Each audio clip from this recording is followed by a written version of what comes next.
Sveiki visi. Turiu klausimą. Kur dingo celofanas, šiukšlių maišas, maistinė plėvelė, gandonkė? Kur jis dingo? Nes jo paskyroje paskutinis dabar įkeltas video ir iš 2021 karantino. Ar jis yra suimtas dėl tos sukčiavimo bylos, o gal tarptautinės bylos, kur žiniasklaidoje rašo, jog penktadienį buvo vykdoma tarptautinė operacija ir suimtas nusikaltėlis iš Lietuvos.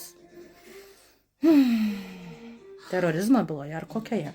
Taigi, klausimas, kur dingo ponas celofanas ir ar jis yra suimtas? Kodėl tokia tyla? Kur dingo troliai?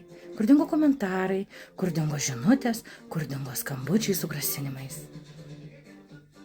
Peace. Gucci.